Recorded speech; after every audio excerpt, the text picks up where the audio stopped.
Nah, di sini saya akan menjelaskan tentang sistem pernapasan pada unggas.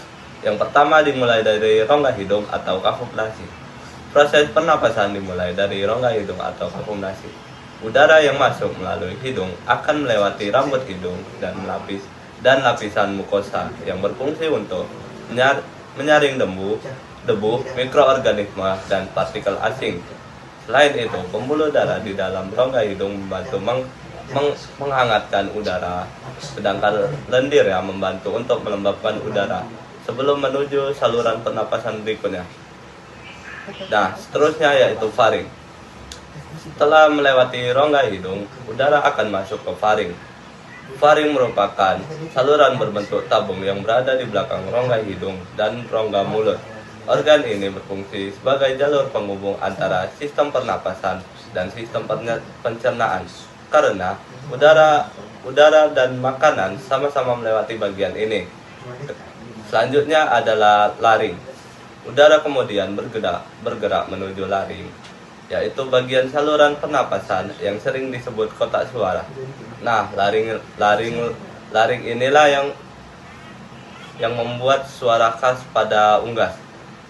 Di dalam laring memiliki pita suara yang berperan dalam menghasilkan suara.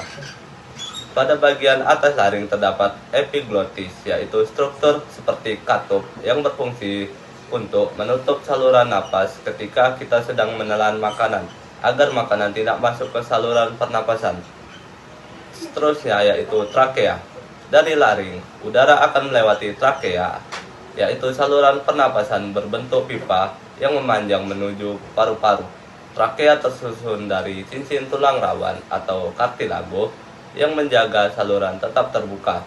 Pada dinding trakea juga terdapat silia dan mukus yang berfungsi untuk menangkap dan mengeluarkan partikel asing dari saluran pernapasan. Seterusnya masuk ke bronkus. Pada bagian bawah trakea akan bercabang menjadi dua saluran utama yang disebut bronkus. Cabang ini terdiri dari bronkus dexter menuju paru-paru kanan dan bronkus sinister menuju paru-paru kiri. Bronkus berfungsi untuk menyalurkan udara dari trakea ke dalam paru-paru. Nah, seterusnya bronkiolus. Di dalam paru-paru, bronkus akan bercabang lagi menjadi saluran yang lebih kecil yang disebut dengan bronkiolus. Bronkiolus berfungsi untuk mengatur aliran udara dan menyalurkannya menuju alveolus. Seterusnya masuk ke alveolus. Ujung dari pernapasan adalah alveolus atau alveoli, yaitu kantung udara kecil yang jumlahnya sangat banyak di dalam paru-paru.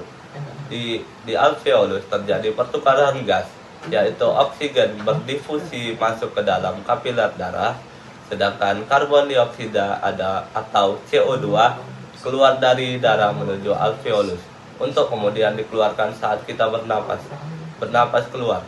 Sekian penjelasan dari saya. Terima kasih.